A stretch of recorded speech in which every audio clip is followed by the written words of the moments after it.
Yep, absolutely.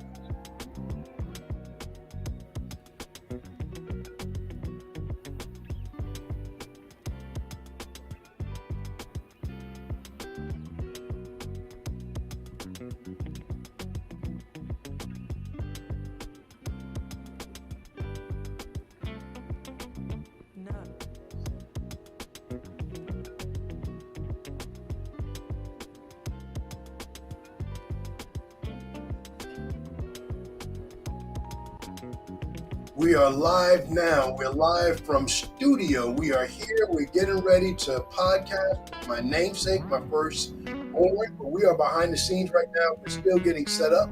We're working at the direction of our video and audio engineer. But in the meantime, in the between time, tell a friend to tune in. Join us live today.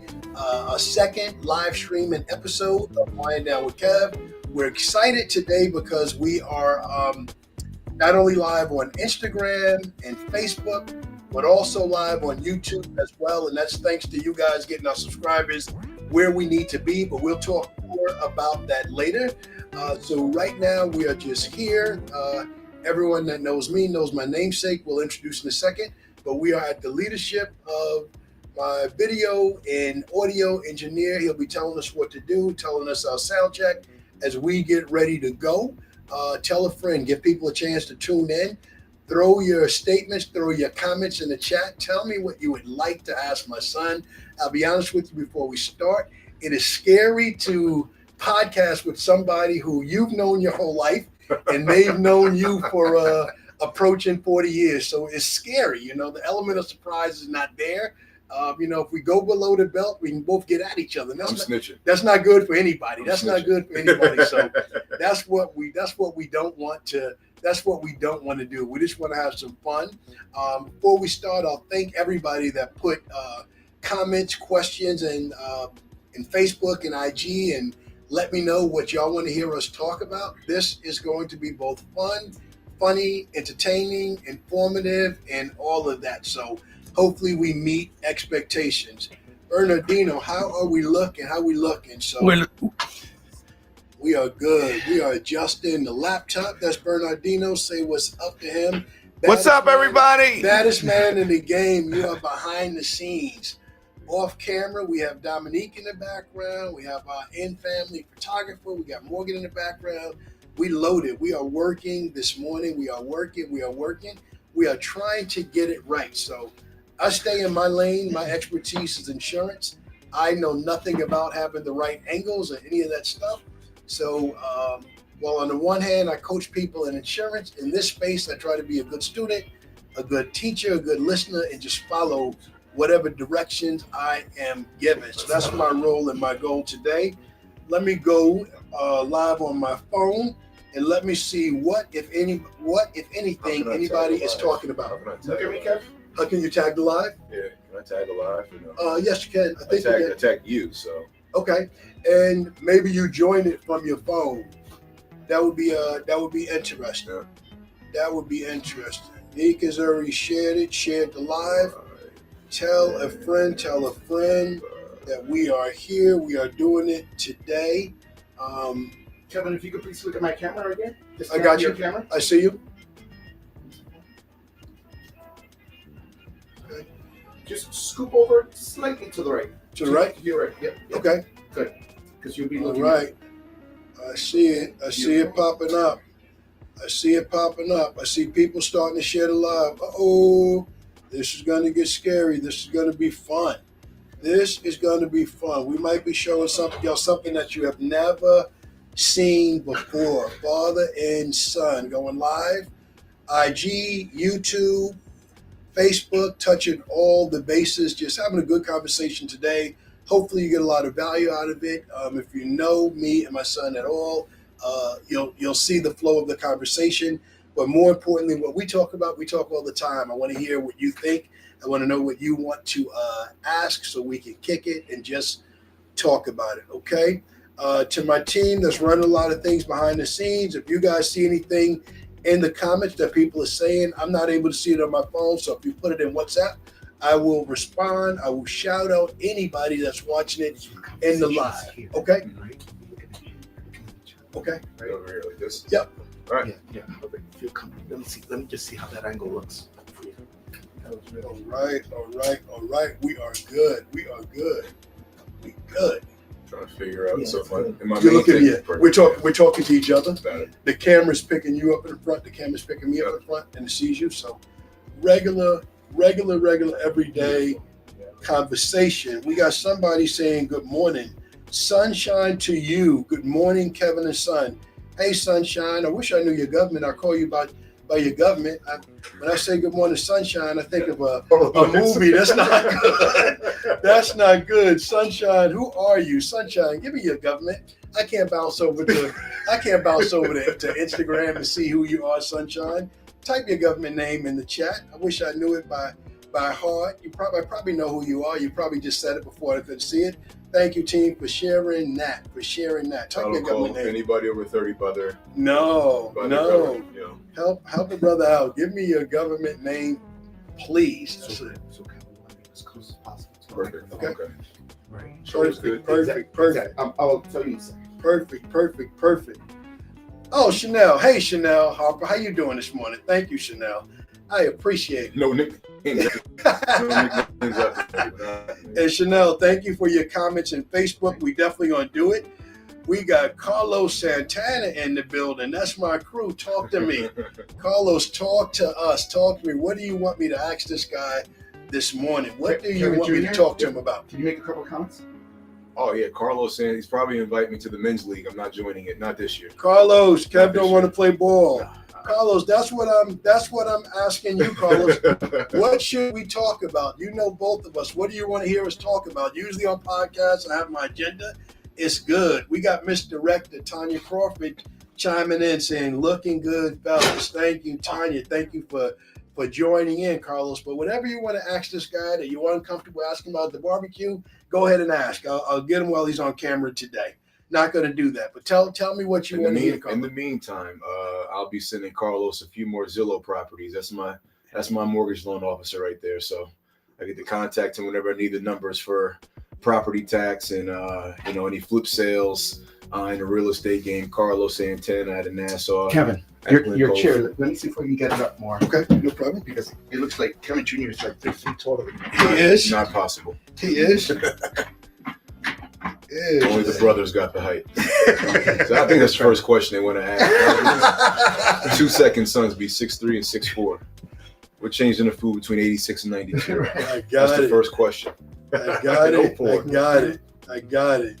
Yes. Yes, Chanel. Shout out to your moms. Give them my love. Absolutely. Right. Absolutely. We are getting there. We are getting ready. This is fun. But Carlos, to answer your question, we're going to talk a little bit about everything today. We're going to talk about fatherhood. We're going to talk about finance. We're going to talk about a lot of things. Just a regular day for us. All the places that we bounce around and we talk about just when we're kicking it, just when we're hanging out. Definitely going to talk about family, things that are important. Jonathan is sending this to us.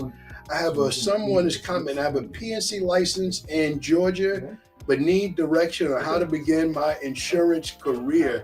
Hey, Erica from Georgia, thank you for tuning in on YouTube. Definitely reach out. Team, if someone on the team can send Erica a booking link so she can book a call with me and we can talk to her about getting started in the insurance field. Let's send her a link about our mentorship program and let her know. We'd definitely love to have a conversation with her. Cooking Good 526. Good morning, brother Kevin. Erica, if you can drop your email in the comments, my team will get a link out to you this morning. Good morning, Cooking Good 526. Herb Garrett, my brother, straight out of 11798, calling Florida home these days. Herbie, loving your life in Florida, loving the cruises you're taking and everything you're doing. Thank you for tuning in. All right, I just got the thumbs up sign from my engineer. He tells us that we are good to go. One more comment, then we're going to kick this off. Carlos gave us another question. What are ways to set up newborn and young children for? Yeah, Carlos, that's a great question. We definitely will touch upon that. So team, if I can have you bridge play the intro. Bernardino, if you count me down. Jonathan, go ahead and hit that intro.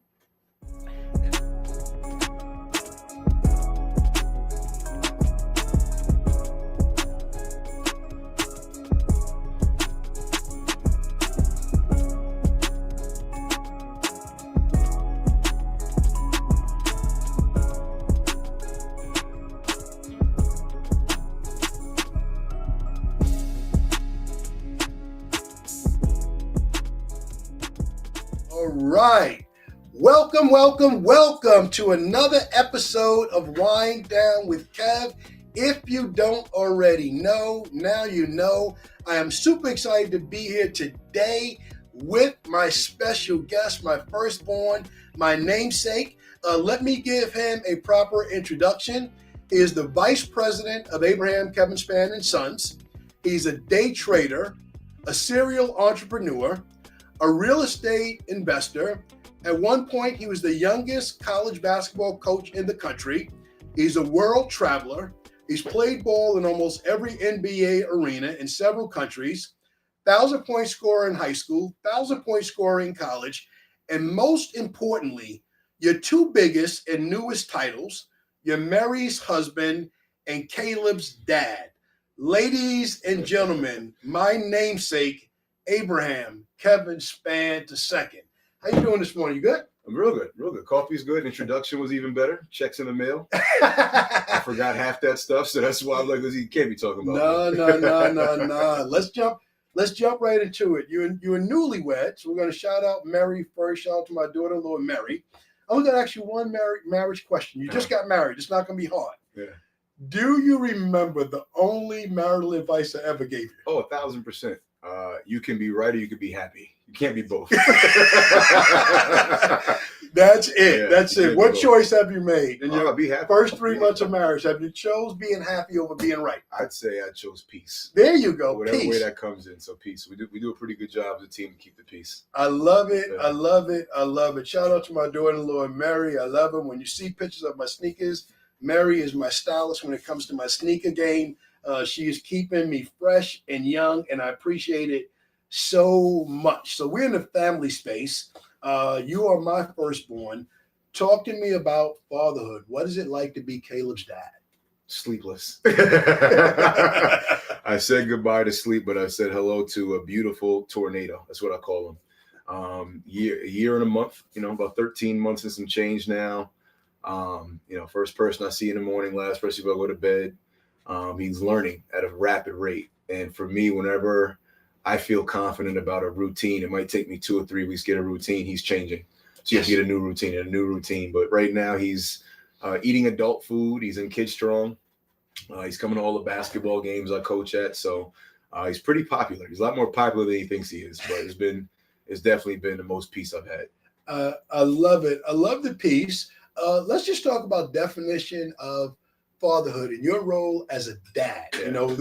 Traditionally, people may think of men and women role being hands-off.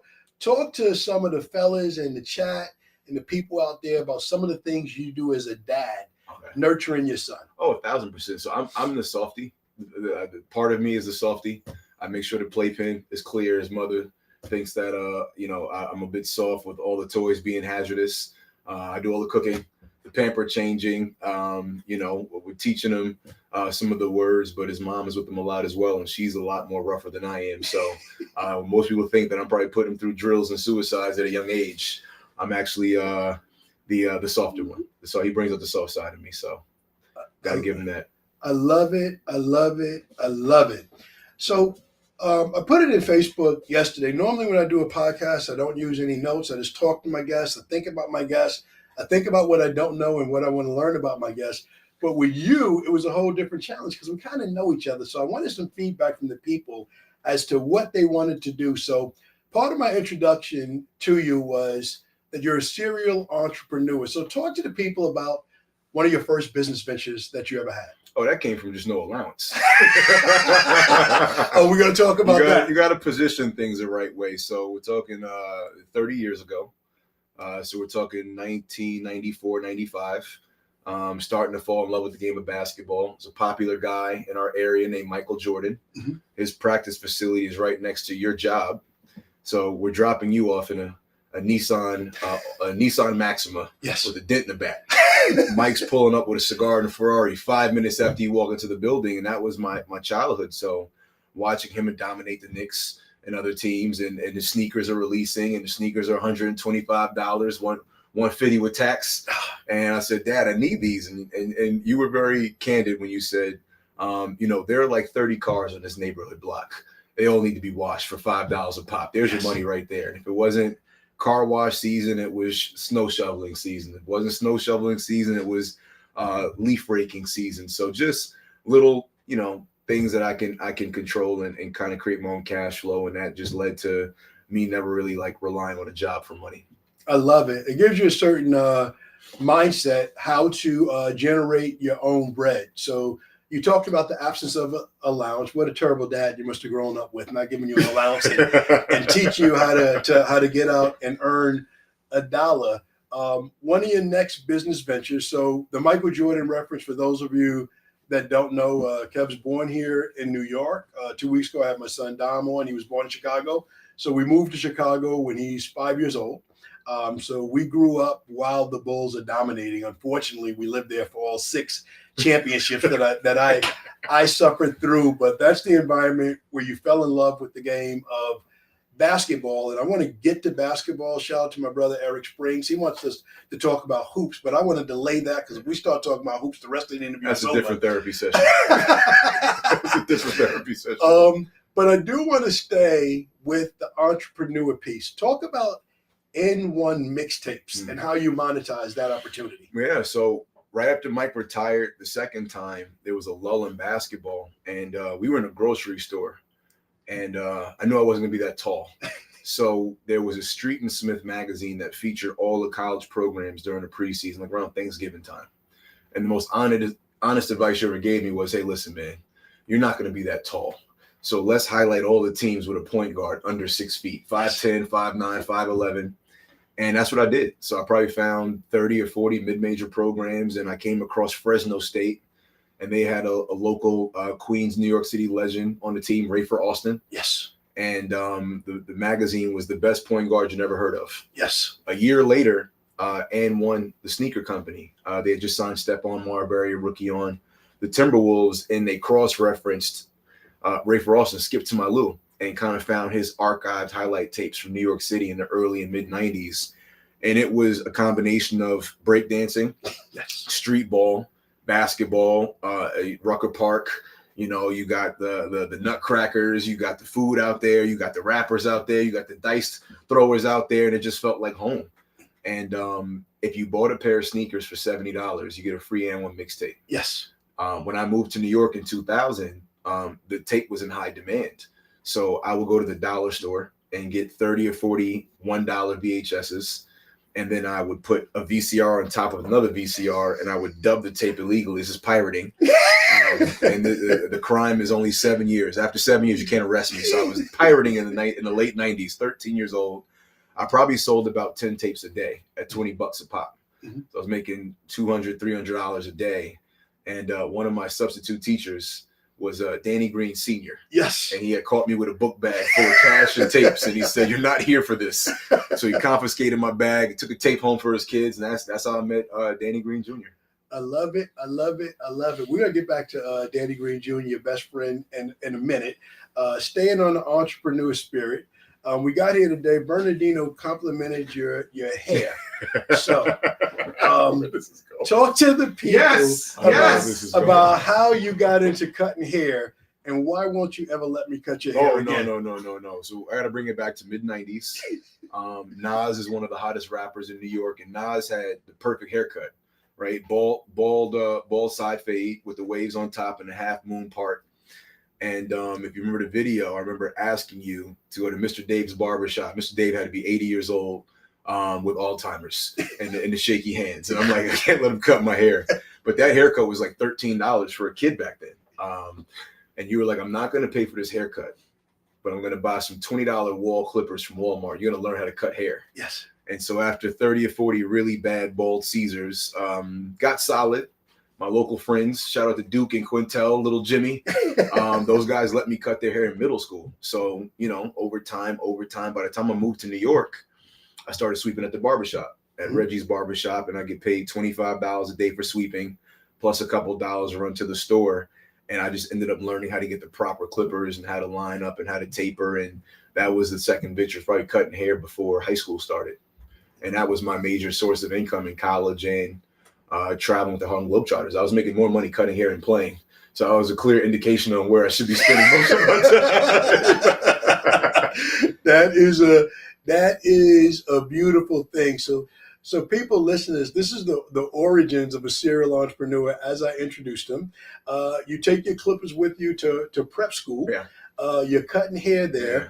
And then you saw some other opportunities to monetize. Yeah, so both my brothers went to the same preparatory school years after me. So Dom's 6 years younger than me. I think Dom went to prep in 2010. Mm-hmm. He's with like Andre Drummond and Steph Curry's brother-in-law. Shout out to Dame Lee. And then Trey is 18 years younger than me. So he went 20 years later pretty much. And both of them told me they put some rules in play because of you.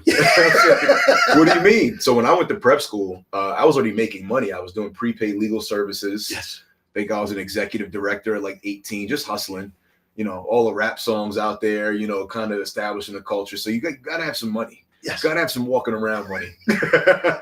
And in prep school, I was already a pretty good student.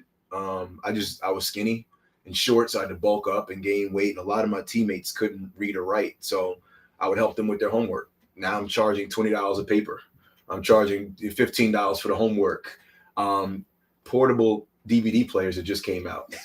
We're from Long Island. You're right dating next to yourself. Yeah. So Queens, New York. Shout out to Jamaica Avenue, Queens, New York. If you had $100 in the early 2000s, you were going to Jamaica Ave, to the Coliseum.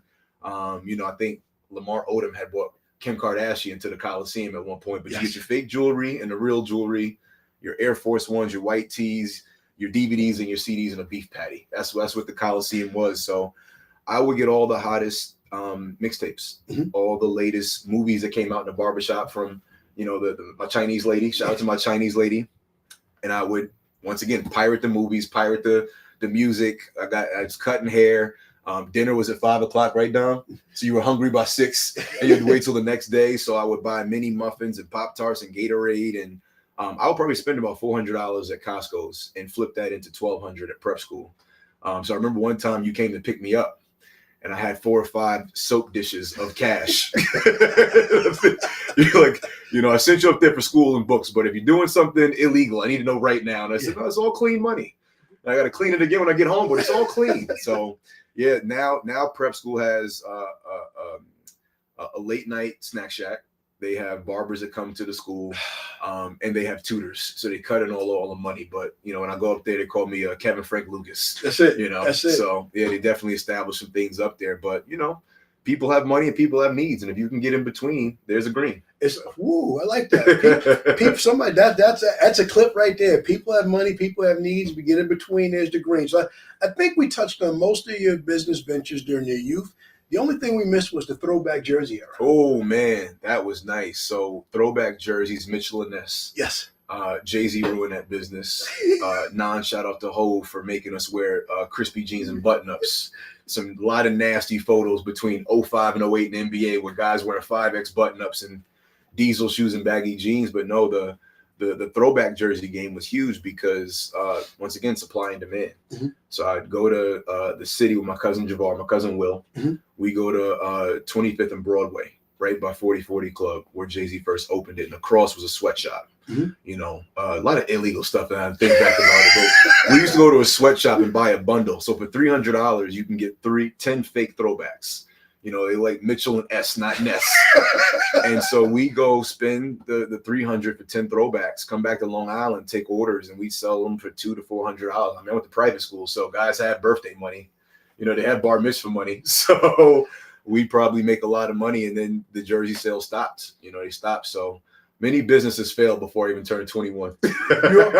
You also had a setback in that business because of a certain jersey that was sold that wasn't the quality of what you were selling. I think your cousin sold a jersey that was my cousin had a Larry Bird throwback, number 33 Larry Bird throwback. you had a dry cleaners. You would bring all your suits to the dry cleaners. So sometimes if I didn't feel like reeing up, I'd sneak my jerseys in your suit pile and get some free laundering done. But we had a $400 customer, and my cousin got the jersey for like $75. I'm like, this is a nice flip. I don't need a lot. I take my 20%, you keep the rest. All I ask is that you bring this jersey to the cleaners 2 blocks from your house. And you know exactly what I'm talking about right there. And he just threw the jersey in some plastic in a hanger, never washed it. And we're in Las Vegas at a basketball tournament. He's with us. Dom is there. Dom is hanging out with NBA players. My cousin's meeting NBA players. And I get a call on my prepaid cell phone back then. You mother father. You sold me a dirty jersey with ketchup stains and chocolate stains and nacho stains. And that was the end of the business locally. So a lot of mistakes early on. A lot of mistakes. Business tip number 1, service matters. Service matters. You mentioned prepaid legal. We're not going to sell anybody any prepaid legal on this podcast. But talk to me about some of the books you were introduced to at 18 years old when you, shout out to Mitchell Backus for having you join that business. But talk about some of the books you were introduced to at 18 years old and how that influenced your thinking as an entrepreneur. I think that was the biggest game changer. Growing up with athletes, I tell people, you take your passion seriously, is going to open up doors. So athletes can't make money. We can't have a mall job. We can't, work retail because you're training all the time. And so my buddy Mitchell was a really good high school football player, multi-athlete. He got a PACE scholarship. And so Mitch going there, he was also a member of Alpha Phi Alpha. So between his fraternity brothers and his football teammates, he had brought me to a meeting. No details. Just be at the Hilton Hotel conference room right here in Uniondale, matter of fact. Wow. I'm 18 years old, and I met a lot of people with the network marketing business. And I just never seen people in suits that were young, that were positive at the time, uplifting. And they taught us how to go door to door and sell. But the biggest thing I learned was the books, the information. So Rich Dad, Poor Dad by Robert Kiyosaki. As a Man Thinketh, Millionaire Next Door, How to Win Friends and Influence People. 7 Habits of Highly Effective People by Stephen Covey. So I probably found about 2 dozen books that I was reading. And the good and bad part about this is I'm reading these books as I'm about to start college. Yes. So I wasn't the best college student because I would just think that they weren't teaching financial management and wealth and cash flow and scale. I was into that at 18, 19, not the Pythagorean theorem and the Mesopotamia and artwork, the Renaissance art. So I was a C student on purpose. I did just enough to get the grade I needed to keep my scholarship. But I was so much more interested in 2004 to 2008 on just how money works. And I think the best thing you said to me, as you saw my personality, you was like, listen, I don't really care about the grades. I care about you understanding how money works and meeting the right people. And I think that was the best advice you can give that kind of like type A kid that's just looking for the opportunity area every day.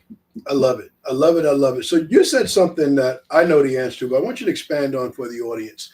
You said because an athlete is training, he doesn't have time for a 9 to 5. So shout out to one of your early coaches, Coach T-Head, who at one point when you were in about 6th grade, 7th grade, you're playing with the Illinois Heat. And T-Head says to me, Kevin, your son is a Division I guard. I'm like, what is Division I? So you had to be the hardship of being raised by someone who's a never was, that never played sports at any level. Tried out every year, loved the game, didn't play. But once we found out what that was, talk about what your training regiment was like from 6th grade forward, really the preparation that went into being an undersized guard and making it to play at the Division I level. Well, I mean, I challenge that. When I say I challenge that, the biggest asset we have is information. So I think when you started to show me how to get information and how to apply it, we could start with my first 3rd grade basketball game. I was the worst kid on the team with asthma. So let's be honest here. You were an assistant coach. I'm the backup point guard, and I couldn't be any worse in 2nd grade. 3rd grade, you got the head coaching job. I think we got a picture with Dom as like the team manager. He might have been like 3 or 4, and I was still pretty bad. Yes. But I had more responsibility. And then by my 3rd year youth basketball, I have a cousin who's 2 years older than me, but 2 feet taller than me. And by that time, you're in your 3rd year of coaching. You bring on an assistant coach, Mr. Kinney, who is a disciplinarian. But also give yourself credit in the fact that, I grew up in a childhood of Michael Jordan, Mike Tyson, Biggie, Tupac, And you had a lot of affluent friends. I mean, you grew up with Rakim, probably one of the best lyrical rapper. You knew LL Cool J and Daryl Chill Mitchell. So where we lacked in information about how to be a good ball player, you never lacked in information about how to be ambitious. So we have to start with that. But more importantly, I would say, my first AAU coach, he had sent a Division I player to St. Louis University, Marquis Perry. Yes. So I didn't understand D1, but I met Marquis, 6'1" point guard. He came to our practices and he just answered all of our questions. How much the ball handled. Marquis would dribble a flat basketball in a plastic bag for an hour a day. How much to do condition. Basketball's running. Kids don't like to run. Right. I had asthma. So developing an appetite for training and your cardiovascular, and then studying the game. If you spend 90% of the time studying what a coach expects on top of what the fans want, on top of what you want to accomplish in a game, well, just three worlds meeting at once. So I think you did a great job of setting goals for me. How to score 2 points in a game. Yes. And then 2 1/4. Yes. And then 10 1/4. And then 40 in a game. So the goal setting was where the foundation was. It wasn't really the information about how to get somewhere, because and so it was recently the goal, the destination's for the ego. Yes. But the journey's for the soul. Yes. So I'm happy that I left no stone unturned with my preparation and learning, more importantly than what I achieved. That's a beautiful thing, beautiful way to put it. So Chicago to New York, I want to stay right there. Just going to touch in hoops. You mentioned Danny Green Jr. We moved here. We moved to North Babylon for one reason. I was pissed. Don't laugh at me, people. I mean, the reason we bought a house in North Babylon, I knew you were by 8th grade going into 9th. We came back home. There was a trajectory for your career in Chicago, and I really didn't want to leave, but your mother said it was time to come home. So we're home. Right over happy. We can be right or we can be happy. Chose happiness. But we buy a house in a community because I had read in the paper back in the days when people read the paper that this school had a couple of 6'7" twins. And I thought that with you at the point guard, there was a future in this community. How did that work out with those twins? Nothing against them, but how much did they love the game of basketball compared to your passion? I'm going to be very politically correct, so I like being positive at this point in my life. The first question I asked you was, and to give context, I got pretty good in a short amount of time. Yes. From being really bad in 3rd grade to by 8th grade, we had won a national championship. Yes. And I'm playing with the likes of like Sean Livingston, a lot of those guys from Chicago, Sean Dockery, Eddie Curry. So, you put me around the best of the best. Yes. And then we move middle of 8th grade. So I have to start this process all over again. And the first question I asked you was, Dad, who went Division I from North Babylon in the last 20 years? And there was one guy, Derek Brower from Syracuse. So I'm already trying to break Derek's records. And the second guy was actually the second cousin of ours, Barry Baker. Yes. Shout out to Barry Baker, the touchdown maker. Barry was the best track high school basketball player and football player. And Barry and Derek both went to Syracuse. Jim Boeheim, So if I wasn't 6'11" like Derek Brower or 6'1", 225, all muscle like Barry Baker, how would I carve out my own lane? And I want to shout out Jerry Powell. Of course. Right. Basketball results. Jerry was a young trainer back then. He was training guys like Mike James and Wally Zerbiak. And we found him by accident. Me and Danny Jr. would referee Little League games. And Mr. Green, his dad, was a commissioner of the league. And Jerry would come in with those guys at midnight on a Sunday night. And they had strength shoes. Yes. And me being a short guard trying to jump high, I said, Dad, I got the same shoes they have. I'm going to ask if I could work them out. And the first thing Jerry said was, we don't train effing kids. Yes. And I said, that's cool because I'm not an effing kid. We could just play one-on-one for the money. Right. And so I tried to take his money the first time I met him. And he went, I like this kid. Yes. So he let me go home and get my strength shoes and he let me train with them. And that was the first start of it. But between Jerry Powell and Gary Charles and the people that saw my potential in North Babylon, we won a league championship my first year. And I stole a starting spot from 10 guys. So we had won the league championship, but we lost to Smithtown in the first round. And I'm pissed because you need a state championship to be a Division I point guard. So you guys took that from me. I don't know if I ever told you a story, but what I did was I went in their locker after the game and I took all the stuff they loved and I threw it away. Yep. And they were looking for it for weeks. And I said, if you're going to give me pain, I'm going to return the pain right there. Next time, love the game a little more. But we ended up transferring. Yes. You know, we were told that the private school league back then, when I'm now coaching at Chaminade. So funny full circle story 20 years later, that college coaches love to recruit from the private school leagues because the grades aren't an issue. The character's not an issue. The uniform, you have some professionalism. And so by transferring to St. John the Baptist, that was the beginning. And I played for J.D. Walsh, who was a 6'9" power forward and played at Maryland. Yes. And he went the prep school route, St. Thomas More. So shout out to J.D. for not only teaching me, you know, how college business works. It took me to China as a sophomore in high school. 15 years old. I had a chance to play with Big East guards at 15. So Darryl Showtime Hill led St. John's in the Big East in scoring. Donald Copeland, head coach of Wagner, was a star player at Wagner. So just learning a lot, you know, taking the lumps early. And that was really the beginning of what it took. And it's a 6-hour day. So speaking of what it took, what kind of parents did you have that you got an invitation to go to China with 2 days notice? What kind of people would give a 15-year-old a passport and give you the okay to go to China for 2 weeks? I think you guys did a great job kind of positioning me with what I wanted. If I didn't want it that bad, you probably caused more concern, but just loving the game so much. What's funny is we had played a summer league game. That was the only time I had a chance to play with Danny. It was in the summer for North Babylon, even though both of us didn't go to North Babylon. So we're like two private school kids sneaking back on our public school team, and we had beat Walt Whitman, who was a really good team. You know, Antoine Agudio, ultimate scorer Hofstra, Nick Carter, really good friend of my college teammate, great player. And we had dogged them. And I said, if we ever did stay in North Babylon, it would be scary. But I called my private school coach. Hey, coach, we just beat Whitman. He was like, nice, man. You want to go to China in 2 days? I'm like, yeah. So he's like, can your parents get you? And you guys drove me to Manhattan, spent $300 you didn't have to get me an expedited passport. I think you gave me like another $150 and said, make it work. You know, that was a funny part. This is before the cell phone. Yes. Right after 9/11, right after SARS had just came out, a Chinese airborne disease. But going over there for 3 weeks and learning, I was basically having a pro Olympic experience at 15. And I'm like, man, I have a different respect for pros who don't have their family with them every day. No mom, no dad. As a 15-year-old, I'm with 19-year-olds. Learning that people smoke cigarettes in the arena in China. The food is different. The electricity is different. The smells are different.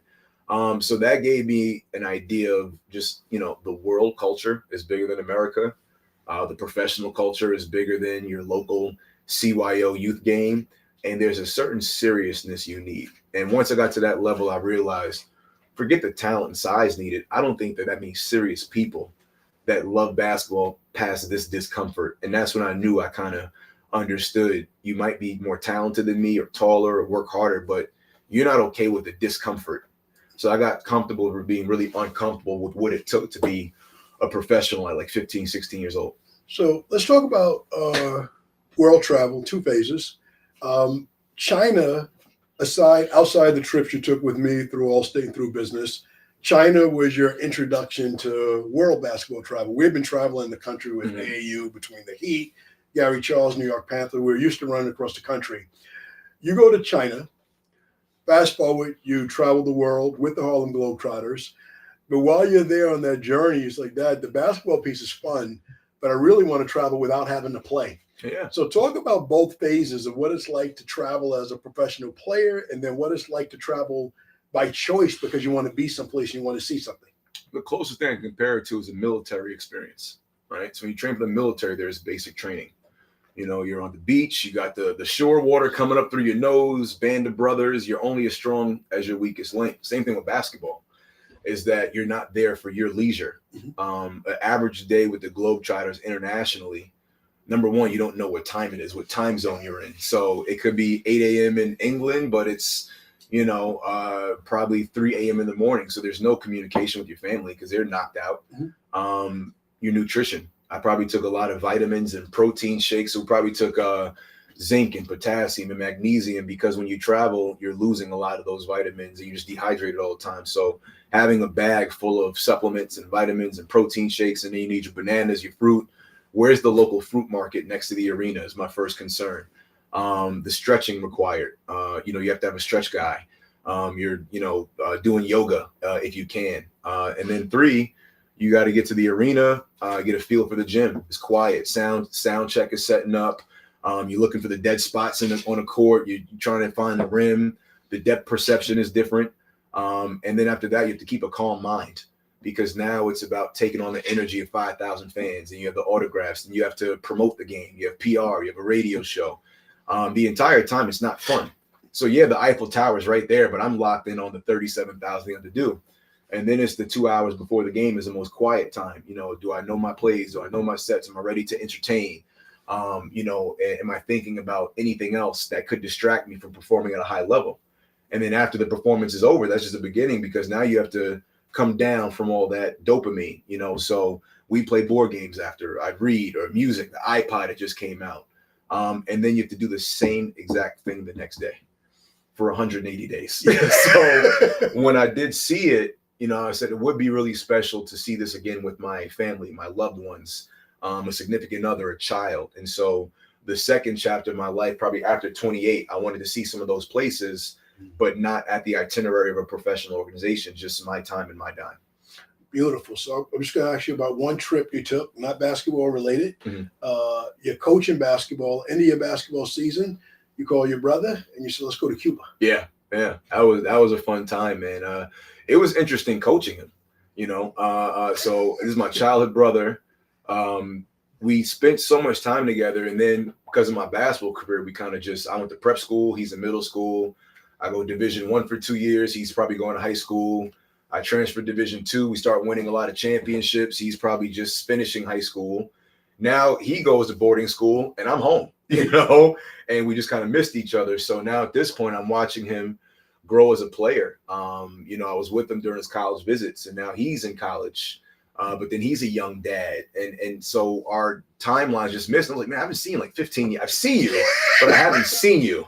Just go to Cuba, so randomly. And that was probably the first time. I think that was like 2017. Probably the first time we spent time since I graduated high school in 2004. Right. But we're just completely different people. Right. The best part of it was there's no Wi-Fi in Cuba unless you buy it at a local store. So we just had to talk to each other for 4 days. It was interesting. I would probably learn more from him now, as a dad, and he's also, being a couple of years younger than me, he's way more in tune with what's going on with streaming and music. And I think he had a buddy that was doing music at the time. And so I'd ask him questions about how a beat is made, or, what's going on in entertainment. That's the best part about it, having brothers born in different generations. As the world changes, I get to lean on those guys way more than I could ever inform them on outdated, technology that'll never be used again. That's the beauty. That's the secret sauce. So we talked about coaching, Dom. I want to ask you just one coaching question from your team. You're one of the youngest basketball coaches in the country, St. Joseph College. What I love about it, what I want to ask you is not anything about anything on the court. I want to ask about what you emphasized off the court, the trips you took with your team to try on a suit, and the life preparation, and also the relationship you have with them many years later after you've stopped coaching. They've all graduated, they're all working, they're all doing well in life. So talk about what you were thinking when they came to you at 18, what you saw you needed to do to prepare them. Because I would say Andy and Fernando and those guys are 27, 28 now? No, they're 30. Oh, my God. My college. So when I say my college kids, I was the youngest college coach in the country. So I'm 28 coaching 23-year-olds. Mm-hmm. So much like Dom, right? My younger brother, a lot of them are like a younger brother. But I will say this, they were the best therapy I've ever had, because the Division III experience is so different than Division I and Division II. And as a college coach caring about other people's kids, you got to be honest with parents. Each kid has a certain personality that's fit at that level. So to play Division I, probably the most task, all the time is committed to that. The training, the nutrition, the diet. The Division II is a nice balance because you're probably not dealing with that amount of students on campus. It's not a cash generator. So being a Division II champion was one thing, but then coaching Division III, that gave me a full spectrum. And so the Division III kids, they're not getting athletic money. Their parents are paying some type of tuition if they're not earning academic. So I couldn't ask them to commit what I had committed. But at the same time, I gave them all the X's and O's behind it. So any kid that took a liking to the detail of the game, those kids, we developed 4,000 point scores, 1,000 point scores in 3 years because they just love the information. But what was important to me was what kind of person they were. And I had to ask myself a lot of questions, which is why they were the best therapy. When I played Division I, it wasn't my coach's job to care about me. Yes. Right? He had to find people that wanted success. Yes. And if I wasn't delivering that, I had a replacement knocking on my door in a week. Yes. Division III, you have to spend more time developing and culturing the relationship. So I cared more about what my kids wanted 5 years after college, right? How much money do you want to make 5 years after college? You're now 26 years old. How much do you want to make? And they would give me a number, and I'd laugh and I'd say, do you know anybody making that number? No. So we talked about money. I talked to him. I said, guys, I don't want to yell at you because I'm only 5-6 years older than you. I want us to have a mutual understanding. You see what JJ Redick is going through right now. Yes. Oh, painful. Right. JJ's 40, coaching a 40-year-old and his kid. That's a hard job. Yes. But with my kids, coach, I want to make 150 grand. Great. Let's talk about taxes. The Fed's going to take 30 of that. State's going to take 10 of that. Medical and retirement, that 150 is really 80,000. Right. Then you live in the most expensive state in the country. Mm-hmm. You live in New York. So the cost of living is 95. So I gave all of them $150,000 salary. On Dom, if you remember this, half of them were bankrupt in a year. Other half moved back home. That's on 150 grand. Yes. The starting salary in New York is like 50. Yes. So I had to teach critical thinkers. And I told every parent, by the time your kid is done playing for me, I don't know if he'll be a great player or champion, but he will be better at critical thinking without you being involved. I love it. I mean, critical thinking is everything. It's everything we do now. Talk to me about day trading. Yeah. How did you get into day trading, and what do you enjoy about it now? Day trading came from failing accounting. Real talk. Talk about it. Yeah. So accounting is the organization of money, which has nothing to do with making money. And I saw this quote recently. Making money is a discipline. Keeping money is a discipline. Making money grow is an art. Mm-hmm. 3 different things. Mm-hmm. So accounting, I struggled with. I failed it once. I failed it twice. I now got to take out a loan and take it in summer school after I graduate. And I had a professor that was an alumni and a big basketball fan. So I'm very lucky for this professor. And he said, Kevin, I've seen you play. You're really good. There's no way you could be that good as a basketball player and be this bad at organizing money. So we're going to sit down this summer and really talk about it. And he was a hedge fund manager 20 years prior before he became an ad hoc professor. And he kind of told me, like, I would manage somebody like Kim Kardashian's money. She'd give me $10 million to manage and invest. She'd have a financial goal, maybe 4% on the year. So her goal is to make 400 grand off the 10 million without working. That was a whole great, we can make money without working? That sounds like my kind of plan. I don't have to listen to anybody. I don't have to work with anybody. I can just make 400 grand a year if I have 10 million principal. Yeah. And he talked about it. And I said, well, how does that work? And so we talked about scale and the average of numbers. And he said, Kevin, real wealth starts at 50 million. Because at 50 million, 1%, 10% is 5 million, 1% is 500 grand. Mm-hmm. So if you can get people 3% on 50 million, they're making 1.5 million a year without working. That sounds like my kind of lifestyle. Yes. I just gotta get the money. Yes.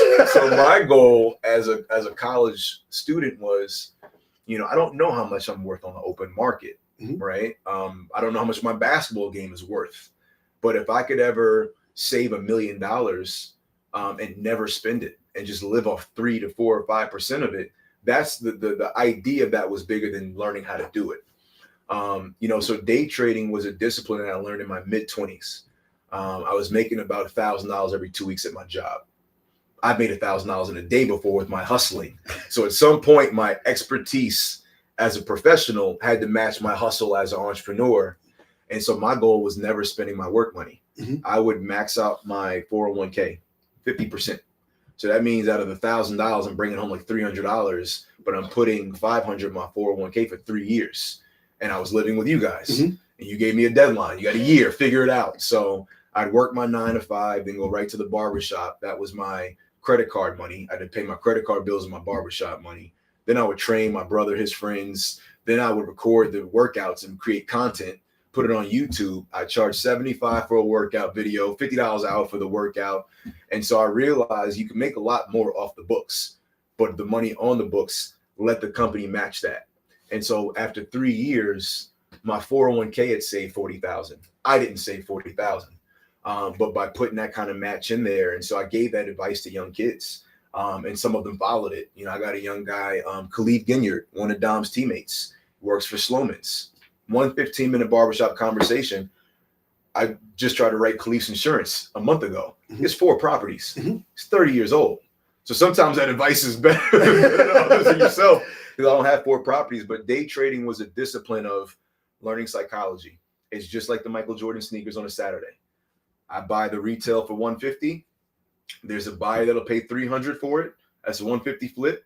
There's another buyer that'll pay $500 for it, which better not be the guy that buys it for $700 because a new pair is coming out in a month. The one thing I love and I remember about day trading before we pivot is you asked me, you were learning it, you learned it from your professor, and then you were following a guy, and you asked me, you said, Dad, should I pay for this guy's coaching? Yeah, Jason Bond picks. I said, absolutely. I said, he has information that I can't teach you, and no one else is going to teach you without you paying for it. So you pay for that for a season.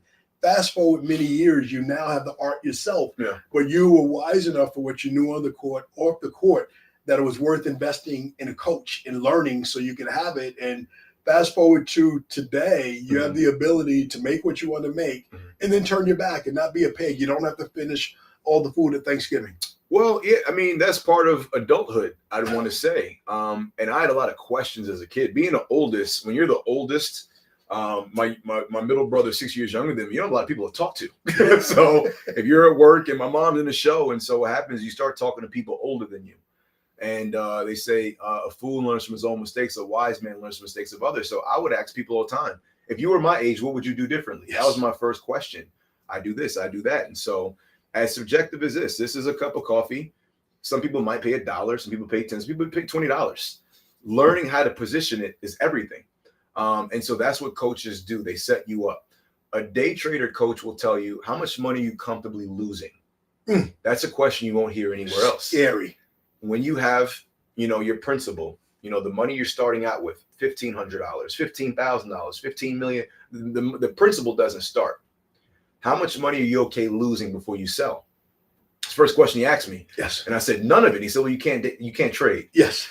And so I said, what do you mean by that? He said, well, when I enter a trade, I'm buying Starbucks stock at $100. I'm okay losing $2 a share. So my plan is if it goes to 98, I sell. I walk away. And I'm okay with a $2 loss. If it goes to 105, I sell. And I go, what if it goes to 120? That's not my concern. I just want a $5 return on my investment. Oh, how many shares do you buy? He's like, that you can't afford to ask me that question. And so he would have a community of people that paid $50 a month for his services. And there was a retired military guy. And he would come in the community chat. We'd all wait for the 8 to 10 stocks that might be moving that day because you need volatility and liquidity to be able to get in and get out and get your number. And this gentleman would probably Jason, I got 40 cents a share. I'm out for the day. Thanks a lot. Next day, Jason, I got 20 cents a share.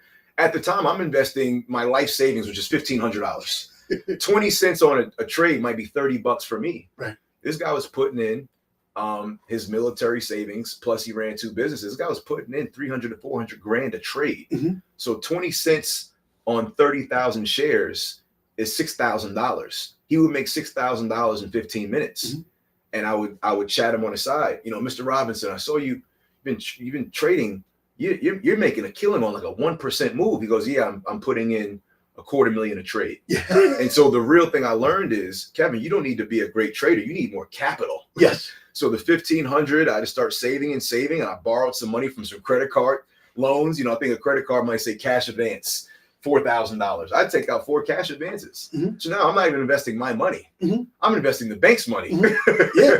And that's when I got into different conversations with people. And if you don't inherit it, if you don't get it from a lawsuit, you gotta get it from the mud.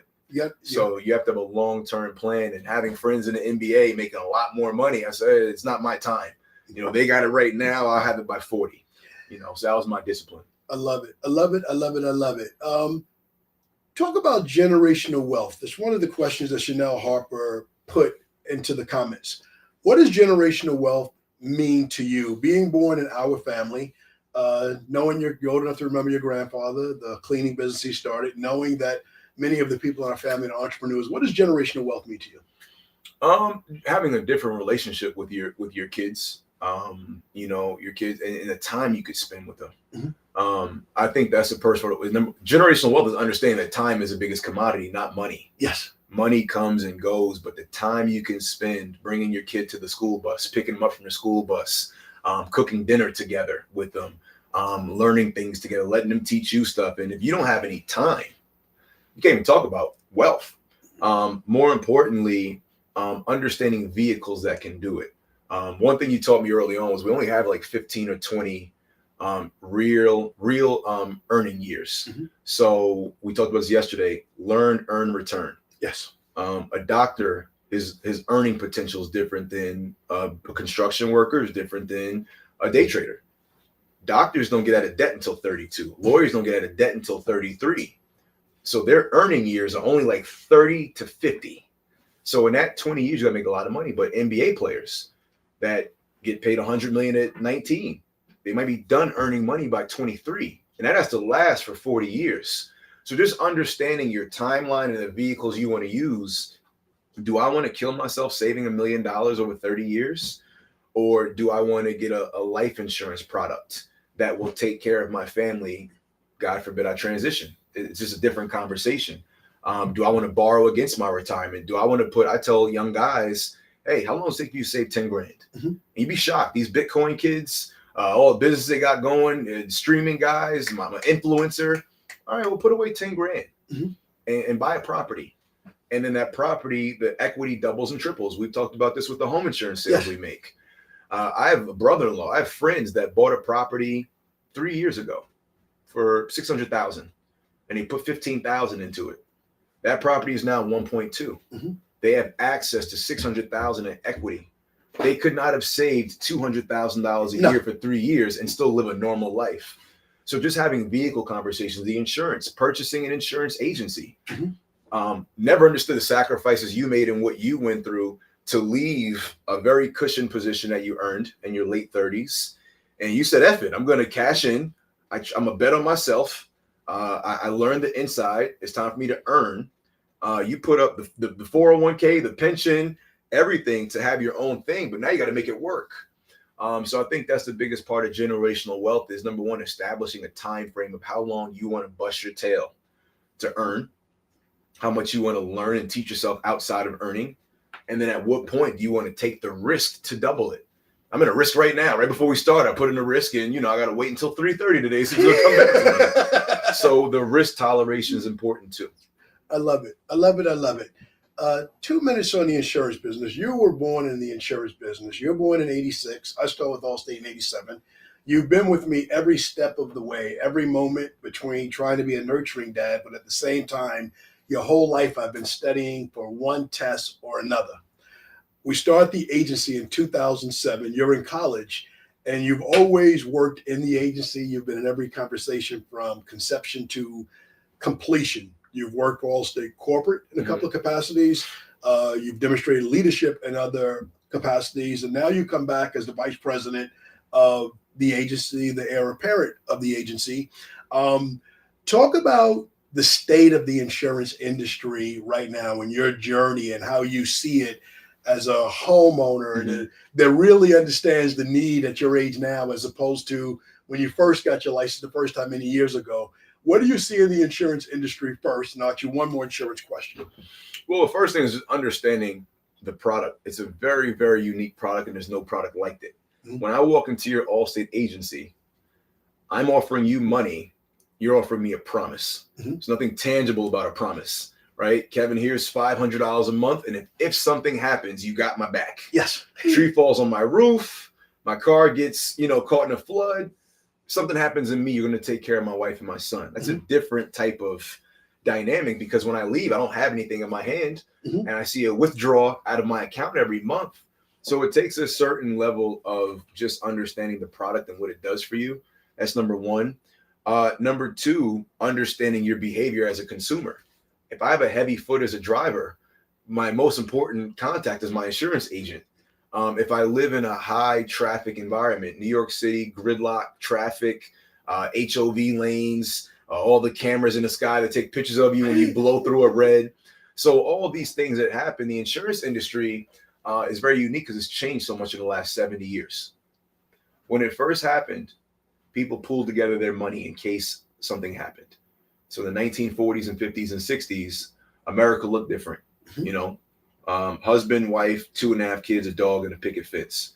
And so we could look at it and say, what's the worst that might happen in this area? No hurricanes, no floods, nothing going on, no cars that drive themselves, no motorized scooters, no pedestrians. And so they could look at something bad might happen once every 75 days. Mm-hmm. But if we collect enough premium from enough individuals, we can offset those costs and be profitable. 80 years later, the world changed. Mm-hmm. I don't drive in the city. Mm-hmm. My friends that have a net worth don't drive anymore because we can't take a lawsuit. I don't want to be sued. I have something to lose. So you move a little differently. So I think the biggest change in the insurance industry, just look at Tesla right now. Elon Musk is making spaceships and cars that drive themselves, and people don't need to drive. We also have these smartphones where I can order something on Amazon, book a haircut appointment, DoorDash some food, and pay all my bills from a phone. Yeah. So if I'm driving, I'm probably not paying attention to what's in front of me. That's the biggest change. Accidents are probably 20 times over in the last 10 years due to the smartphone. Mm-hmm. That's, you know, a grandma talking to her grandkid in the back of the car. That's a professional spilling coffee in his lap. That's somebody listening to a podcast and just not paying attention. It's very expensive. The cost of medical bills, the cost of a rental car. Try to get a rental car in New York in the holidays. Good luck. The cost of a lawyer. You know, I was in a car accident Christmas Day, 2021. Very lucky to still be here, you know, and my lawyer took 40%, like he went through the pain. So just understanding money and understanding loss, that's the biggest thing in the insurance business. But if you position yourself correctly, you could help a lot of people, help a lot of customers. And I know the one thing that you pride yourself on is when there is a hurricane in New York, when there is a windstorm, when there is a tree fall, you're the first person there with the All-State jacket. Helping people who have questions, and you're looking there to critical think and deliver a solution and a result. I love it. I love it. Last insurance question. So people, when you see me moving around the country, speaking here and there, podcasting, coaching, one of the reasons I'm able to do it is because I have my son here as the vice president of the agency, and he sets my agency to work every morning with a morning call, and he makes our team comfortable with uncomfortable conversations. So 2 of the calls I was able to join this week, I wasn't able to join today. You introduced 2 topics that's very helpful to our staff. One day you talked about insurance fraud. Another day you talked about insurance credit scores. Expand upon that a little bit for the consumer that's listening and doesn't understand. Well, number one, I'm just happy you have a team. In 2007, when you first purchased the agency, it was just me and your oldest nephew, my cousin, Jay, who has his own agency now. Shout out to Jay Matthews, his All-State agency. So having a dozen team members, different backgrounds, different ethnicities, they bring so much to the table, really just putting them in position to be successful is important to me. And that puts me in my natural position of being a point guard, distributing and figuring out problems. Insurance consumer score and credit score. Those 2 things are huge because people think that you could just get insurance without going through what you may have been through as a consumer. I probably don't want to insure a teenager right now. Mm-hmm. TikTok, friends in the car, new Kendrick album just dropped. There's a lot of hazards there. I have friends that have teenagers now. They call me scared. Tommy London, I'll give you a call back by noon. But yeah, my friends that are now approaching 40 have teenage kids and they're scared. If your grandma or mother-in-law is still driving, anybody, you know, over a certain age, you know, you do lose eyesight. You do lose the ability to make a judgment call last minute as your tires are sliding. So senior citizens and driving is a very scary thing. Overall, who does it affect? The paying customer. So when I tell people, hey, we're going to do an insurance review, we're going to talk about your relationship with insurance companies over the last few years. Have you been with 4 companies in 4 years? Mm-hmm. Are you a serial dater in the insurance game? It's not a good look. Do you have a hard time paying all your other bills? I don't want to sign a contract with you if you owe PSEG, National Grid, Optimum Online, and everywhere else across the board. Lastly, number 3, Have you received an insurance payout before? Mm-hmm. My wife's friends have been through a couple different insurance accidents. They've gotten $80, $90, $100,000 payouts. You are a high flight risk to the next insurer. Mm-hmm. So if you got the bag from insurance accident, maybe a little wrist surgery, something not too invasive, I hope you invest that properly, because you will never see an insurance rate that's cheap again. Mm-hmm. So understanding the insurance score is understanding how I look to an insurer, right? Medical insurance, car insurance, home insurance. Have you lost a Rolex? Have you lost a laptop that cost them some money? And when people learn about that, they realize this is not something to play with. I tell people every day, your insurability moving forward, as you acquire more properties, you become a landlord, you become a homeowner, your insurability over the next 30 years is more important than any flip you got over the last 10. I love it. I love it. All right. We're getting ready to land the plane. I'd be a poor podcaster if I didn't ask you questions about your journey. You mentioned Danny Green Jr. earlier. We talked about your business acumen, your basketball journey.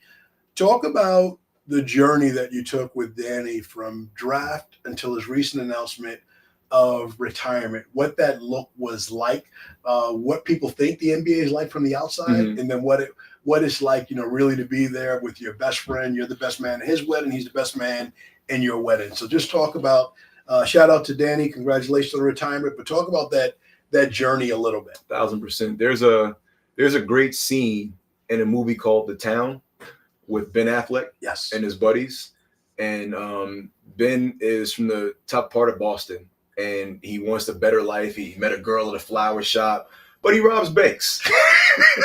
And when I grew up and those Division I workouts we talked about, the jumping of the rope, the strength shoes, the running miles, the dribbling a heavy ball, there was no workout I could put together and Danny wouldn't do it with me. Yeah. So I'd walk in and I'd be like, listen, we're going to go to a gym. We're going to go through a lot of pain, and then we're going to hurt some people and play them. No questions asked. And he would go, you driving or am I driving? Like, he was the only young person that could hang. Him and his brother Rashad, they would suffer with me. I remember. I took you and Jerry to work out with Britt one time. Oh, me and Danny. I took you and Danny.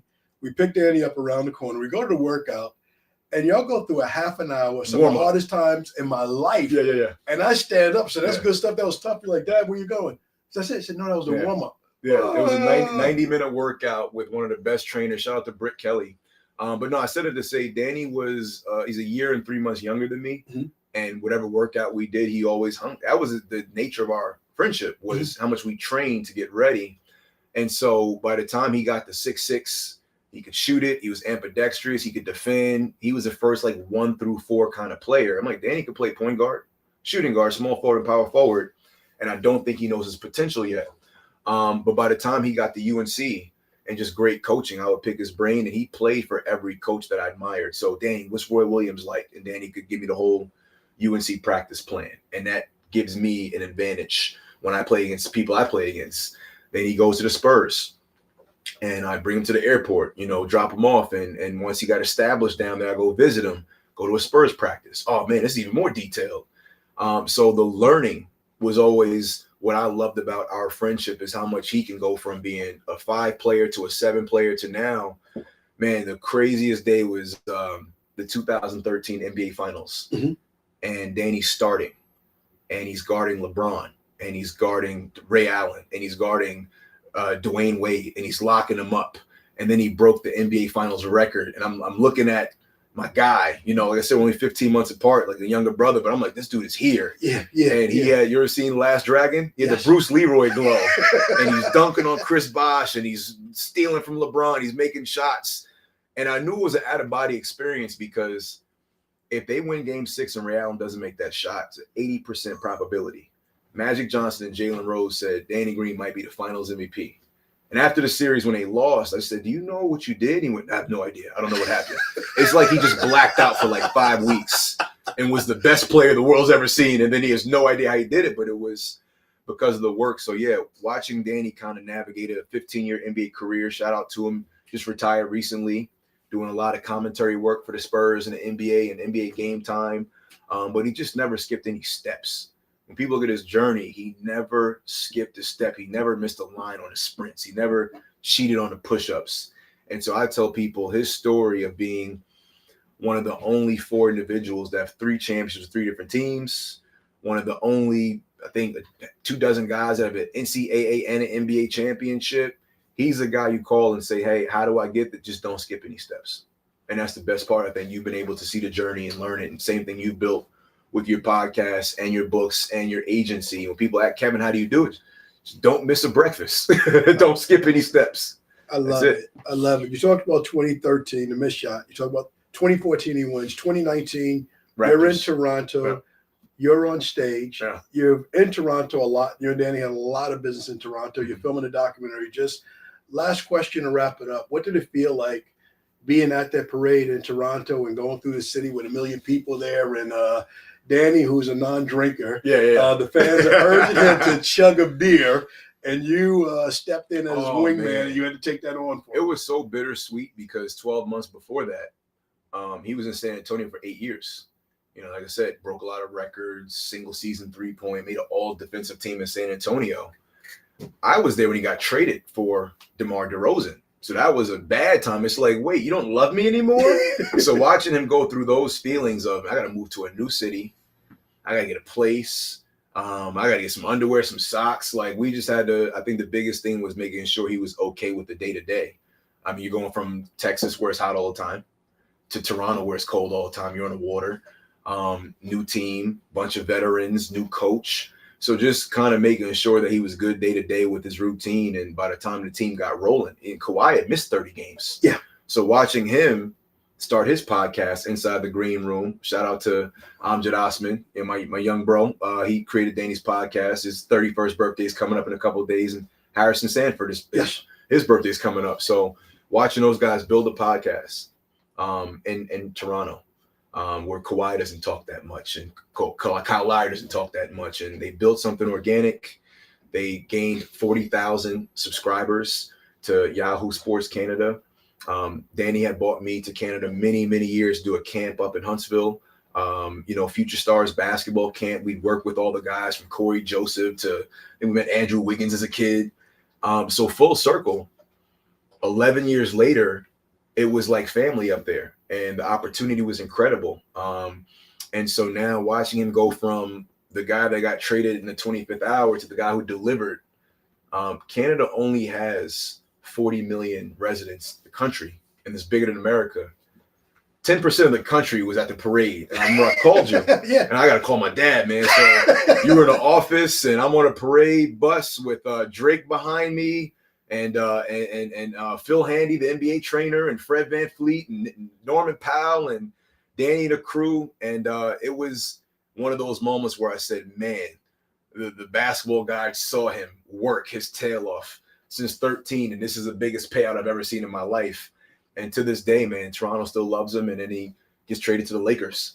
And he won with LeBron in the bubble. So one of the best times, and very happy to, let you see it. You came out to Laker land. You enjoy the hiking and the beach. I didn't enjoy the hiking. You tried to kill me. Yeah, that was my payback. I stand to correct it. I did not enjoy the hiking. You tried to kill me on Runyon Canyon, but beautiful story. We can go on indefinitely, but we're right at an hour, so we're going to bring it to a close right here. Anything you want to share, anything you want to talk about I didn't ask before we call it a wrap? No, I think we covered everything, man. If they'd have us, I'd love to have a round 2 at some point, maybe come back and get more into depth about specific question topics. Some fans, because we do this all the time. So definitely a pleasure. Thanks for having me out on the first time. It's season 5. Season 5, my first time on the show. You kidding me? I apologize. We built the podcast with half your friends, Lauren Granger, Carlos Salinas, When I was in LA, I lived in LA, and I was out there with Danny trying to move a maneuver, and all my friends were guests. And Monique was a book writer. Yep, absolutely. Shout out to Monique and Lauren, and her husband Frank doing a lot of the they were doing contracting work in the home, and Carlos shutting it down. So, man, definitely happy to see you move on to season 5. You guys going to season 5? Yeah. I don't know what episode we at, but thank you for being here. This was a rich conversation. I can definitely see you as life calls me to do more. I can see you in the host chair hosting and doing some of this for me. One question I'm going to ask for this season, I'm going to ask all my guests, who else do you think would be a great guest on this podcast? Number 1. And 2, can you help me get them? Yeah, your wife.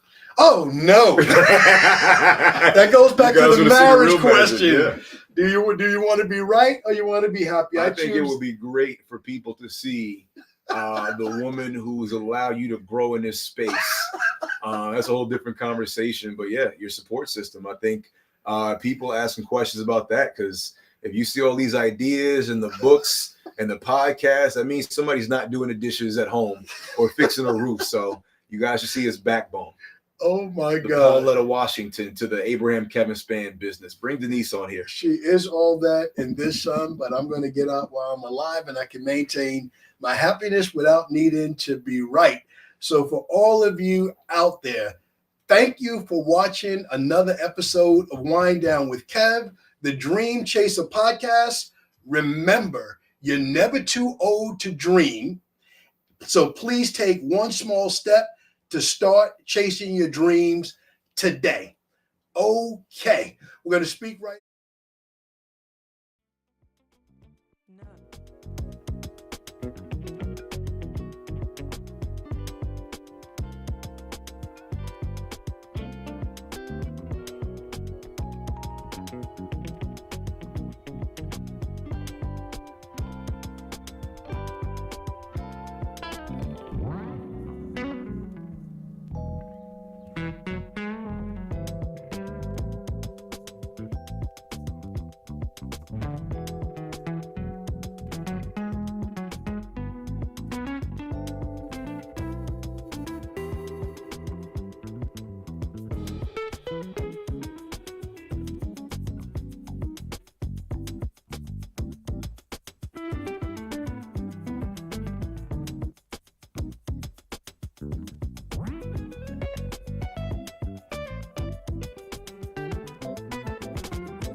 Yeah.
Yeah.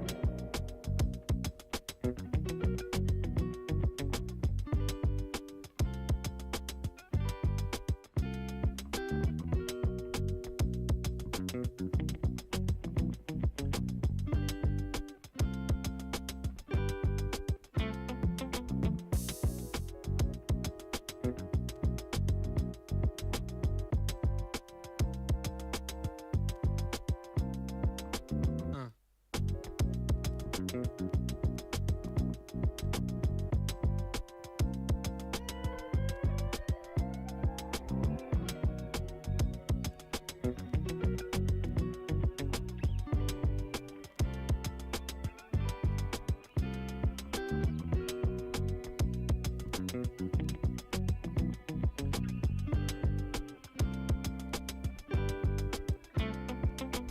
No.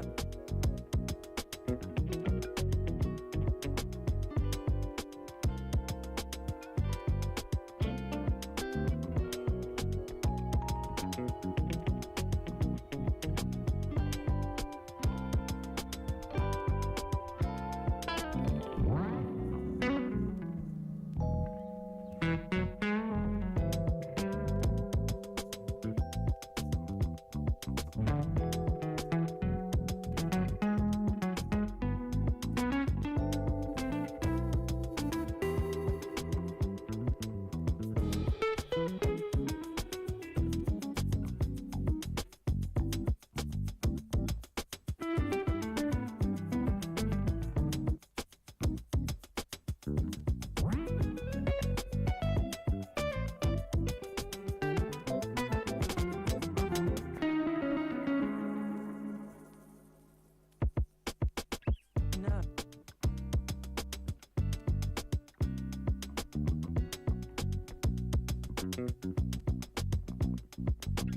No.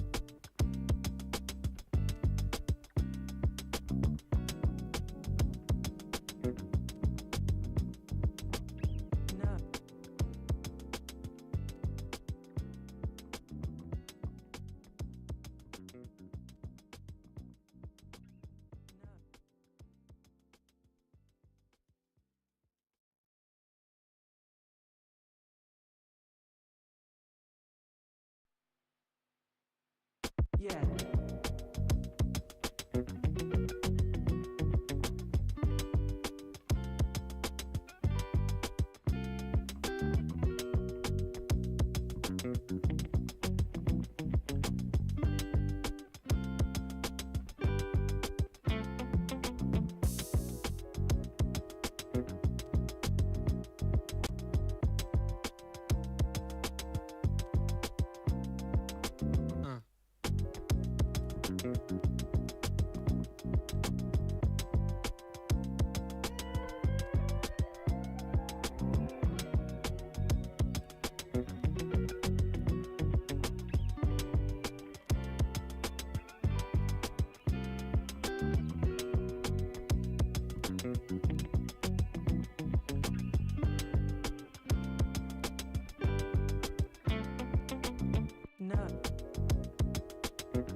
Yeah.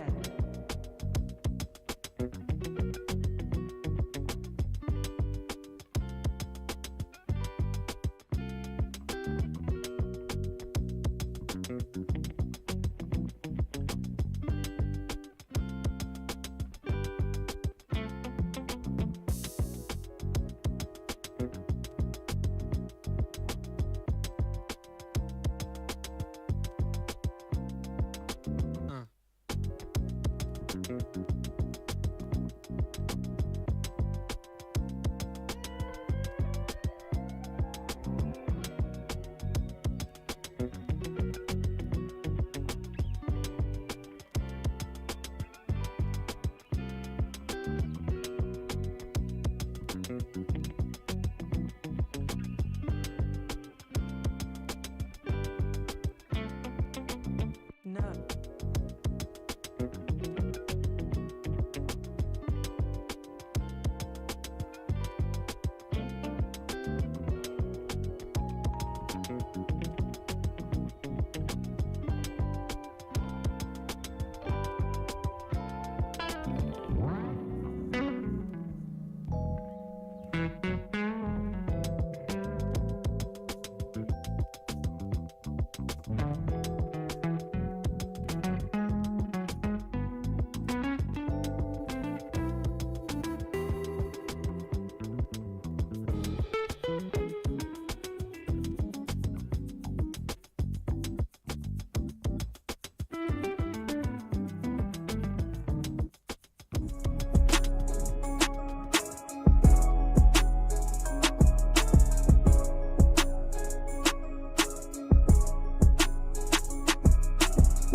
Yeah. Welcome back. Wind Down with Kev. We are getting ready to kick off our next segment. I'm here with my middle son, Dominique. We got some stuff to talk about. We ready for it? Yes. We ready for it. We waiting for the bright green light. We're going to kick this off.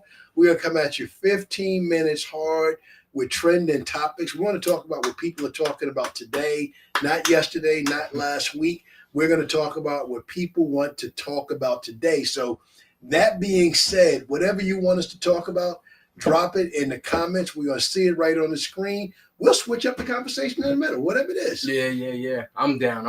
You I with just, it? yeah, I just want to, with the wrap up with 2024, I will say good job, everyone, on their health journey. Okay. I saw you. I'm not on the health journey, but I saw everyone else.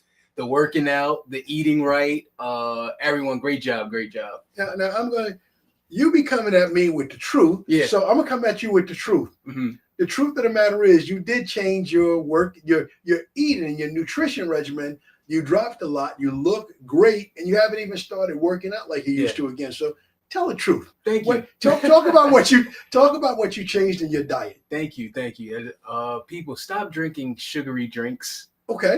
Just leave that in 2024. Leave sugary drinks in the past. I'll leave it at that and do with that information what you will. Instead of sugar and grams of sugar, I've been doing a fruit and veggie intake, smoothies. I'll put a little bit of ashwagandha in there, some minerals. Hold up. Say that slow. What you putting in your smoothies? Ashwagandha, maca root.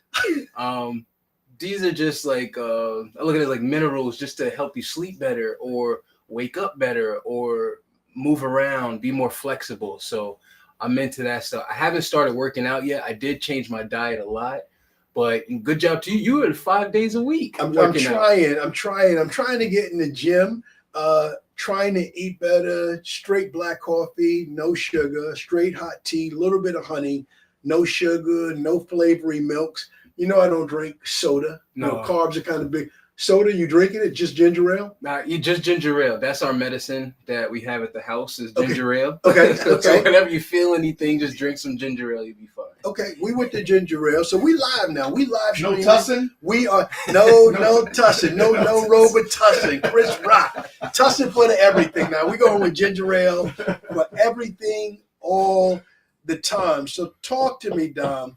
What are the people talking about today? What they want to know about today? They are talking about FanDuel. FanDuel. What Yeah. about it? Your man just hit you about FanDuel. Yeah. He's gonna stop betting on assist. Yeah. So I'm getting coach in the background. Let me do an intro to bring you into the streaming. This is the beauty of you live streaming, coming behind the scenes. Count me down, Bernardino, and let me do the intro the right way. We're on in 5, 4, 3. Let's go. Welcome back to Wine Down with Kev. Second segment of trending topics. Get ready for it. Get used to it. We doing this every time. After we podcast with a guest, we are going to take 15 minutes, hard-hitting trending topics. Whatever you talking about, that's what we talking about. Whatever you want to hear us talk about, that's what we saying it. So if there's a trending topic that you want to hear about, go ahead, bring it up, put it in the comments. We are there with you. I'm putting my phone on Do Not Disturb, not hearing it. So with that introduction, let's go. Tell me what people are talking about. Since we did this last time, Kendrick dropped a new album. Yeah. People talking about it? They are talking about the way Kendrick's music works. They're gonna be talking about it 5 years later. Wow, is that right? Yeah. You when Kendrick drops music, they'll appreciate the initial sound, but he's talking to 5 or 10 years later. When you play it back, you'll hear certain messages. That's just who Kendrick is. Congratulations, Kendrick, and congratulations in advance on the Super Bowl. What else people talking about? Talk to me. Let me see if I'm keeping up with current events. One of the pleasures of having sons from 3 different generations and grandkids, y'all keep me young with trending topics. So what else people talk about? Let me see if I'm in the game, if I know what's going on. I could always talk about Kai Cenat. I gotta give him his flowers again. Okay. I know I mentioned Kai last time, but finished the subathon with 728,000 subscribers. So for people who don't know, because there's some people in my audience, in my sphere, who don't know who Kai Cenat is. So let's introduce him again, because he's the standard that we strive to be at in the streaming place. So tell the people who Kai Cenat is. Bronx native. He's a kid. He just got legal to drink, but he doesn't. He's not into all that stuff. But Kai is a streamer. He got on Twitch and he took Twitch over.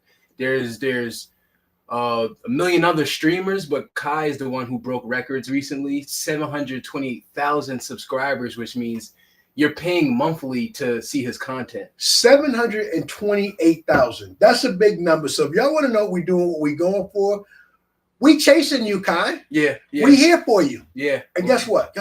We got to talk about this. We got to celebrate this. We got to 152. Let's go. 152. Let's go. We right there. 152, 700,000.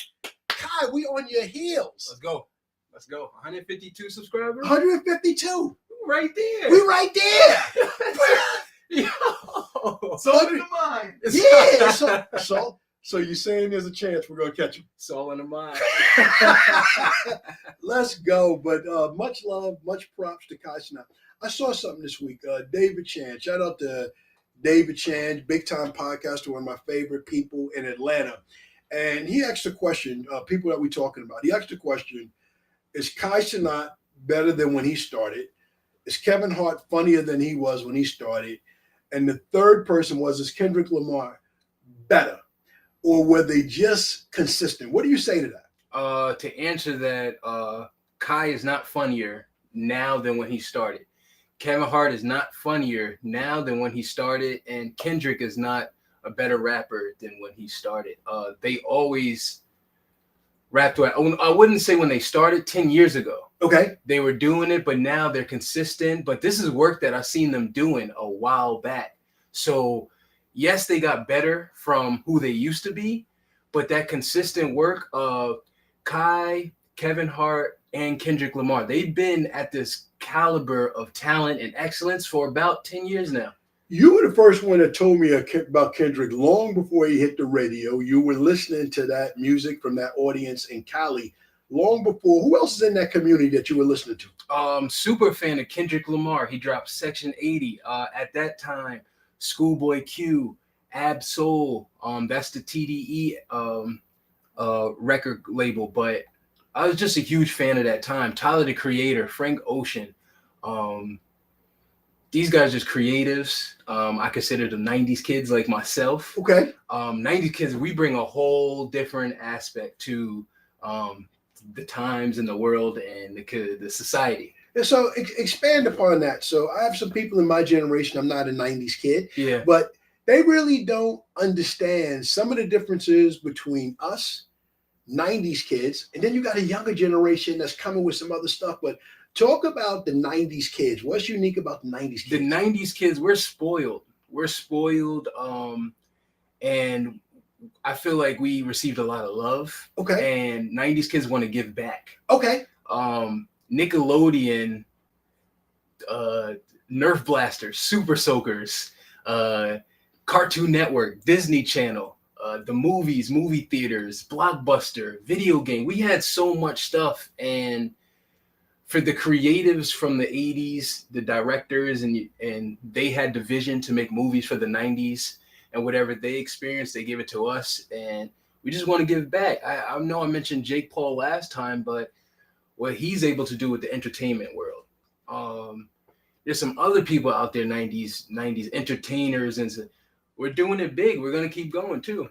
So let me bring it back to you. You're a 90s kid, and you're creative in your graphic t-shirt business. I remember a couple of years back, you had a chance. I think you were going to a 90s party. Yeah. What was the shirt that you created that you thought that really captured that 90s flavor? What'd you go with? All That. All That. Yep, that's a Nickelodeon show. All That. I threw it on the vest, and it changed the dynamic of the party. so speaking of like your creative and the graphic t-shirt side, one of your entrepreneurial visions, one of the things that you love to do, you talked to me about it 3 or 4 years, you want to do customized personal experiences for people. Yes. 2025, I'm going to start that where everyone did great with their business this year. What I want to do is design shirts for everyone's respective business and brand. I want to sit down with different people and style and design their brand so they can go up 2025 and moving forward. I want them to look good while they're living good. You are the shirt you're rocking, Go to Heaven. Where's that from? This one, probably Forever 21 collection. But there's just the message alone, Go to Heaven. It's beautiful for me. That's the ultimate goal. So you have some visions for your business that we're going to talk about next time that we're going to bring up. But I see some things in the comments. I see some people are following us. I see somebody that's joined. Can you read the letters? Because it is a strain for me. Talk to me in the top comments. We're going for about another 5 minutes. I definitely want to answer your questions and kick it. I see people joining. I see following. Thank you. Oh my God. You think we celebrate at 152? When we get to 153, OMG, we're going to go crazy. We're going to go crazy up in here. But you have some other topics that I want to talk about. We hit Kai Cenat. Mm-hmm. We hit a couple of things. What else is going on? Before we went on, you talked about nutrition, eating right. Should people do the New Year's resolution? We're recording this in mid-December. Should they wait until January 1st? Or should we push back from that soda today? We get pushed back. The health journey starts now. Okay. My brother Bam, my best friend, he's the workout trainer. He said your health journey starts today. However you want to start. Okay. Whether you want to take some things away or you want to add something, like health is fun. Health and eating right is super fun. You have two partners in the health journey. Let's talk about Bam first, and we're going to move to Bachel. Yeah. Big shout out to Bam. Shout out his IG page and talk about what he's doing. You showed me one of his videos where he brought great energy to it, where he was telling people, stop saying that you don't have 20 minutes a day to work out, but bring it like Bram brought it and tell me what he's doing and how he's helping everyday people get in great shape. Yeah, I'll have his social media and everything ready for next episode. But Bam, one thing he said is if you took 30 days, just 30 days, okay, to take 20 minutes to work out, okay, and eat right, you'll see results. Okay. He said he puts his life on it. He puts his grandma on it. Ooh, oh, grandma's in the game. Yep. He betting grandma. He bets grandma. He bet grandma that if you eat right for 30 days and give yourself 20 minutes to work out, you'll see results. 20 minutes. 20 minutes. That's it. He said he watched people spend 20 minutes on scrolling on the phone. Ooh, that's not a workout. Me bringing my finger up and down. That's not helping. It helps your thumb, but that's about it. All right.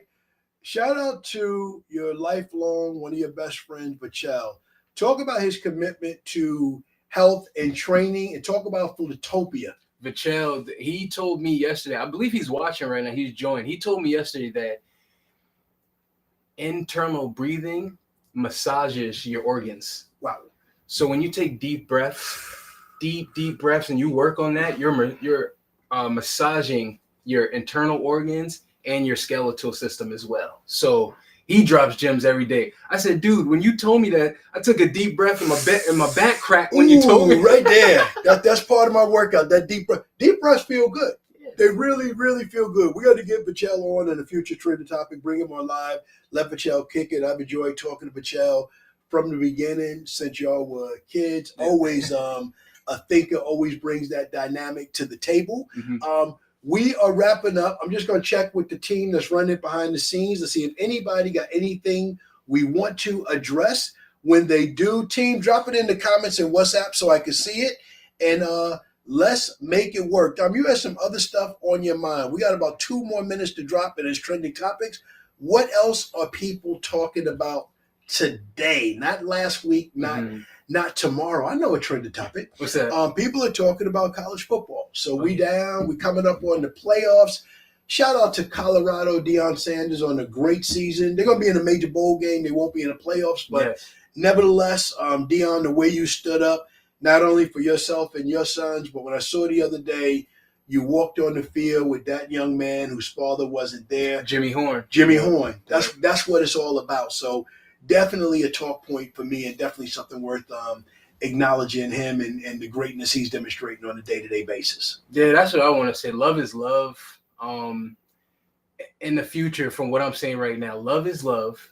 We're all going to be streaming shortly, and we're going to be giving knowledge and dropping gems for the future, for the youth. So when we're moving with love and we're using technology to connect and speak to each other, the youth will have a lot of insight and gems to look at in the near future to help them out. Straight positivity. Last words, I'm going to give it to you. Yes. You told me about a post that one of your partners put up. He hadn't been online. He hadn't seen people. And we're talking about connectivity. So talk about that post that he put up and that he used for connectivity. That's Shamil, my guy. Shamil, shout out to Cash and shout out to Unc Skip and Red as well. But what Shamil said was he just posted a simple selfie and he said, love is love.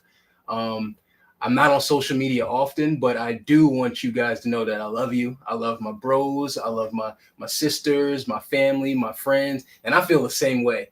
I told you after Shamil posted that, I just DM'd him. I said, good seeing you, bro. I hope all is well. And I'm going to do the same thing. I'm going to post a selfie and just say, if I haven't, reached out to you, I didn't mean no harm. Just love is love. And I'll be more present on social media 2025. So let's put a period right there. Let's all do what Shamil did. Yeah. Let's all just post that one thing. I'm here. I'm good. I love you. I hope you're good. That's my story. I'm sticking to it. For sure. Put a period right there. Anything you want to add before we wrap up? That's it. I love y'all. Love y'all. Love y'all too. Nothing you could do about it. Hit that subscribe button. Click on to Trending Topics. Wind Down with Kev. Help us get from 152 to 153. Kai Sanat, we at you. We here. We chasing you. We chasing you. We coming. Let's go. That's a wrap.